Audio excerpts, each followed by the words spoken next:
Hoje eu vou fazer o desafio do PicPay em Nest.js, usando Event Sourcing e processamento em segundo plano com retentativas automáticas em caso de erro. Vamos ver também o TypeORM em cima do Postgre, uma instância de Redis para o sistema de fila, tudo em Docker para facilitar a gestão do nosso ambiente de dev. Bora pro vídeo! Bem-vindo ao Phil Code, eu sou o Phil e eu tô aqui para te ajudar a ser 1% melhor a cada dia. No vídeo passado eu fiz esse mesmo teste em Node.js puro, sem usar nenhum framework e sem baixar nenhum pacote. Antes dele eu também fiz um outro vídeo com dicas práticas para quem vai tentar esse teste ou qualquer outro. Vamos ver o projeto rodando, tá aqui o meu Docker Compose up, npm run start dev. Vamos começar registrando o usuário pagador, ele não vai aceitar dados inválidos, né? O e-mail também tem que estar no formato válido, tem que ser peer ou PI, se eu colocar outra coisa ele não vai aceitar. E não vai deixar cadastrar duas vezes o mesmo usuário. Registrando agora o recebedor, tá aqui. Adicionando crédito para o pagador, R$2.000 de saldo. Vamos ativar os logs para ver as transferências. Deu certo, enviou um e-mail, tá dando certo, até que uma hora falha, olha aí. Transferência não autorizada. É porque a gente consulta um endpoint do PicPay, onde algumas vezes ele retorna ok, outras vezes ele retorna negado. Vamos lá que eu quero ver o envio de e-mail falhar. Tá aí, ó, ele falhou ao enviar o e-mail. Falhou duas vezes, até que na terceira ele conseguiu. A gente vai ver mais pra frente como esse mecanismo está implementado e vamos ver mais transferências até ter saldo insuficiente. Beleza. Nesse ponto a gente consegue ver que o saldo do pagador terminou em 250, com o do recebedor em 1.750. E tá aqui o nosso banco de dados Postgre com 2 registros de usuário, 5 transferências do usuário 1 para o usuário 2, todas de R$350, as 5 notificações correspondentes e a cereja do bolo do vídeo de hoje, que é a nossa tabela de Event Sourcing. Já vou explicar. Para isso tudo funcionar, a estrutura do projeto é a seguinte. Eu dividi a aplicação em módulos de domínio e módulos de serviço. Aqui no domínio, basicamente, a gente tem as regras de negócio do sistema de pagamento. E nos módulos de serviço, a gente tem módulos auxiliares que poderiam ser copiados e colados para outros projetos. O módulo de usuários é responsável pelo cadastro, validação e gerenciamento dos usuários. O módulo de carteira gerencia as operações de crédito e débito. Foi aqui que eu usei o Event Sourcing, eu já vou mostrar para vocês. O módulo de transferência gerencia as transações. E o módulo de notificações, que lida com o envio das notificações com as transferências concluídas. Nos módulos auxiliares, a gente tem o Notifier. Ele tem as integrações com os serviços de notificação propriamente ditos. Então, qual é a diferença? Aqui no módulo de domínio de notificações, a gente tem a entidade de notificação e a regra de negócio para envio dessas notificações nessa aplicação. O Notifier já não está interessado em regra de negócio, ele só faz mesmo a integração com o serviço de notificação, seja ele de e-mail, SMS ou qualquer outro. E esse módulo de Event Sourcing aqui é o que dá a base para a nossa implementação, que eu também vou mostrar depois.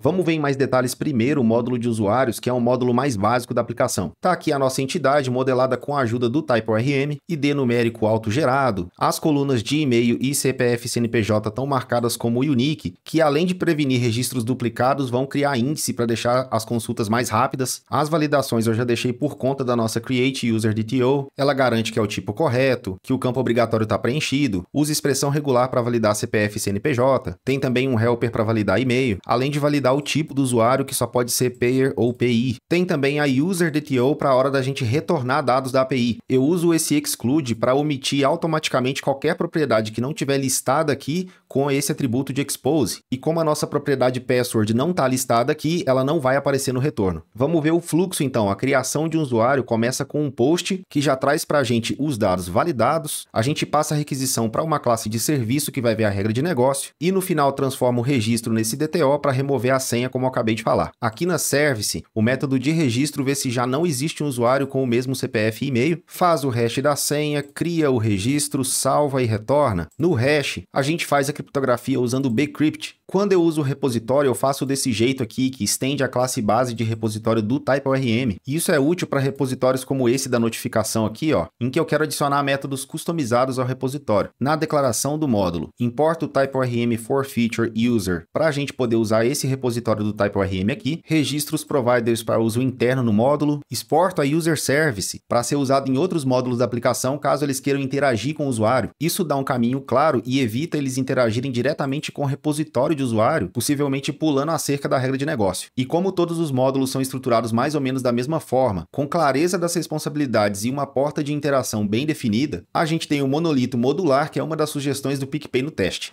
No módulo de carteiras eu usei Event Sourcing, então antes de ver código vamos entender o que é isso. Em geral, os nossos dados vêm das entidades, que são tipo uma foto que representa a situação como uma determinada coisa tá agora. Por exemplo, se eu mostrar aqui agora a minha CNH, vocês vão ver os meus dados, mas eles não dizem muito sobre a minha história. O Event Sourcing é justamente sobre isso. Ao invés de ter só uma foto, a gente tem um histórico completo de tudo que aconteceu com a entidade até ela chegar no momento atual. Tipo, quem é o Felipe? Um cara que nasceu em 1987, lá em Ouro Branco, Minas Gerais, começou a programar com 13 anos de idade, até chegar ao momento atual. Ou seja, uma coisa é a foto, enquanto o Event Sourcing é o filme completo. Mas quando usar isso? O Event Sourcing é uma coisa muito legal para sistemas financeiros e outros sistemas que possam passar por auditoria, justamente porque você pode ver o detalhe. Mas veja bem, porque essa não é uma técnica que você vai sair usando em tudo no seu sistema. Você vai ver qual ou quais módulos precisam desse nível de detalhe e vai aplicar só neles. Porque o Event Sourcing traz um custo de gestão adicional. E se você sair aplicando Event Sourcing para tudo sem critério, eu te garanto que você vai ter dor de cabeça. Porque o Event Sourcing não é simples e não é tão fácil assim de acertar. Bora ver a implementação. Primeira coisa, a nossa entidade já não usa type ORM. Ela tem as propriedades e tem os métodos dela, mas vê que esses métodos, por exemplo, crédito e débito, eles não alteram o saldo. Eles só fazem uma validação e adicionam um evento na entidade. Aqui no débito a mesma coisa, ó, tem uma validação e adiciona um evento. Até o método estático create, ele cria a instância e adiciona um evento dizendo qual foi o ID, mas ele não seta ID nenhum. Mais para baixo a gente tem esse método aqui, apply event. Cada um daqueles eventos que foi adicionado acima, ele vai ter um determinado tipo, que a gente faz o case aqui para daí entrar com a lógica de aplicação. Na criação da carteira, a gente seta o ID e coloca o saldo como 0. No crédito, a gente incrementa o saldo e no débito, a gente subtrai. Vamos ver como isso tudo aqui está conectado. A entidade implementa essa Event Sourced Entity, que diz que a entidade tem uma lista de eventos, o add event, que aplica o evento como a gente acabou de ver e depois adiciona o evento no array. Também tem esses métodos que retornam a lista e limpam a lista, ou esse que permite recriar a entidade a partir de uma lista de eventos. Continua comigo que tudo isso já vai fazer sentido, eu prometo. Olha aqui o repositório da carteira. Na hora de salvar, ele recebe a wallet e chama aquele método que só retorna a lista de eventos. Vamos até ver aqui, ó, F12, ele só retorna this.events, tá? Aí repara que ele transforma cada um desses eventos da carteira em um Event Source Event Entity. Tá aqui falando que eu vou salvar um evento para a entidade wallet com esse ID, qual o tipo do evento, que pode ser a carteira sendo criada, crédito ou débito, o payload, que é o ID no caso da carteira sendo criada, ou o valor no caso do crédito ou débito, e daí ele passa esses eventos para o Event Sourcing Repository. Repare então que a gente não está salvando a entidade wallet, a gente está salvando os eventos dela. Depois de salvar os eventos dela, a gente limpa a lista de eventos dela e retorna. Lembrando, esse Clear Uncommitted Events aqui, ele só vai limpar a lista, ó, vai setar ela para um array vazio. Vamos ver isso no banco de dados. Quando a gente tinha acabado de registrar o usuário e veio e fez essa operação de adicionar crédito, adicionando 1000, depois mais 1000, ficando 2000, olha o que a gente tem aqui. Carteira criada com o ID1, que é o ID do usuário, crédito de 1000, mais crédito de 1000, e depois a gente teve um débito aqui de 350, que já foi a primeira transferência. Essa transferência fez um débito nessa carteira, criou a carteira do usuário 2, que é o recebedor, e fez o crédito nela. As próximas operações, ó, débito na carteira 1, crédito na carteira 2, débito na 1, crédito na 2, e assim vai. Repara que aqui nas tabelas a gente não tem uma tabela para as carteiras. Tem usuários, transferências, notificação e eventos de Event Sourcing. Mas se a gente não tem a tabela de carteira, então como que é a leitura disso aqui? Porque quando a gente vem aqui na requisição para checar o saldo, vem para a gente uma carteira, como se fosse uma entidade no banco, né? Então olha só, aqui no repositório da carteira tem esse Find by User ID. Ele vai consultar de novo o repositório da Event Sourcing, pedindo todos os eventos registrados para a carteira desse usuário e passando possivelmente aqui uma transação. Isso aqui é só um mecanismo para a gente poder fazer a leitura ou escrita dos dados nessa tabela de Event Sourcing dentro do contexto de uma transação. Então aqui ele leu, por exemplo, todos os eventos da carteira número 1. Se não tiver eventos, ele vai embora. Do contrário, ele instancia uma wallet sem setar nada nela e chama o Load from History. Passando os eventos, basicamente esse método vai fazer o quê? Para cada evento que vem, ele chama o Apply Event, que vai estar implementado aqui na carteira, vai receber primeiro o evento de carteira criada, aplicando o ID e setando o saldo para 0. Na sequência, vem um crédito de 1000 que ele coloca no saldo, outro crédito de 1000 chegando a 2000, depois vem o primeiro débito aqui, e assim por diante até a entidade ser restaurada ao momento atual dela. É como eu falei, ao invés de ter a foto, a gente tem o filme todo.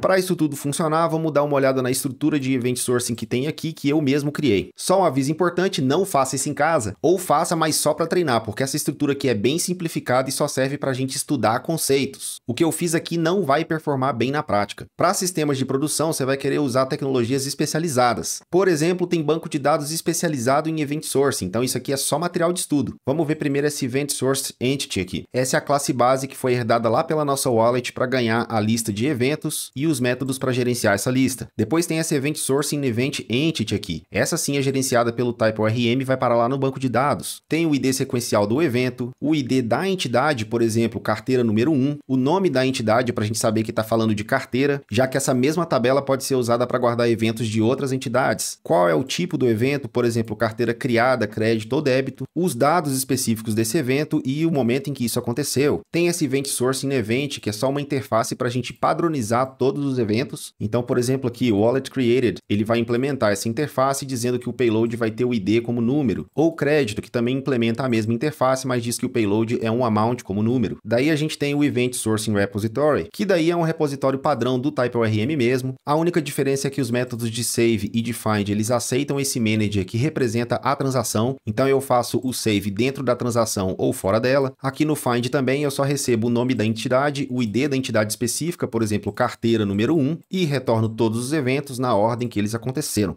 Beleza, então juntando tudo, recapitulando, quando a carteira é criada, recebe uma operação de débito ou de crédito, o que ela faz é executar as validações necessárias e adicionar um evento. Esse evento, ao ser adicionado, vai ser primeiro aplicado e depois adicionado à lista. Quando ele for aplicado, aí a gente tem aqui embaixo, a depender do evento, ele vai setar as propriedades que precisa setar. Quando a gente chamar aqui o Save Wallet no repositório passando a carteira, a gente obtém essa lista de eventos, transforma ela em entidades de eventos lá para o banco de dados e salva os eventos e não a carteira. Na hora de dar um get na entidade, a gente lista todos os eventos para essa entidade e sai fazendo um load from history, que basicamente vai aplicar cada um dos eventos seguindo a mesma lógica que a gente já viu. Com isso aqui fora do caminho, a parte mais difícil já passou. No módulo de transferências, a coisa mais interessante é que a gente faz tudo dentro de uma transação, recebe as classes de serviço dos outros módulos, que é para a gente não lidar diretamente com as entidades nem os repositórios deles, evitando pular a cerca da regra de negócio, como eu falei antes. Então tem a transferência e aqui embaixo no Perform Transfer, a primeira coisa é iniciar uma transação. Transação essa que a gente passa aqui nos métodos de débito e crédito. Daí salva a transferência e comita tudo no final. Se der erro, aqui no catch, a gente dá um rollback, desfazendo qualquer operação de crédito ou débito que tenha rolado. E isso é legal porque te dá atomicidade nas transações de banco de dados. Passam todas ou não passa nenhuma, como se fosse uma única chamada no banco de dados para fazer tudo, mesmo que na verdade sejam várias. Isso aqui é controlado automaticamente para a gente pelo Postgre, tá? Então pode usar tranquilo.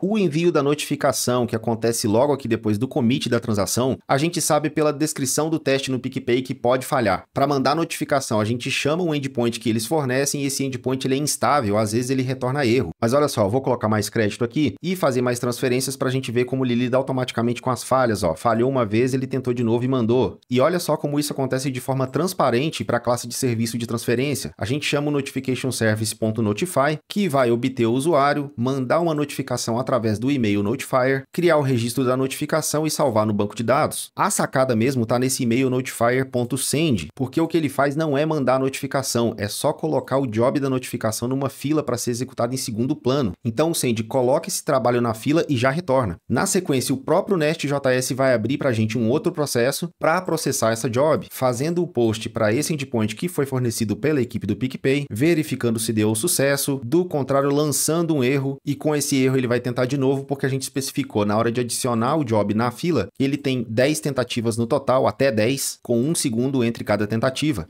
Por fim, rapidão, vamos dar uma olhada no Docker Compose para criar toda a infraestrutura que a gente vai precisar com o Postgre e o Redis, lembrando que o Redis é usado pelo Bull, que é o sistema de fila. Tá aqui a imagem do Postgre sendo criado e associado à rede do PhilPay Network, o Redis a mesma coisa, aqui a definição da rede em si, e é isso, não tem mistério, é só rodar o nosso Docker Compose Up que a gente tem a infraestrutura funcionando. Fácil demais.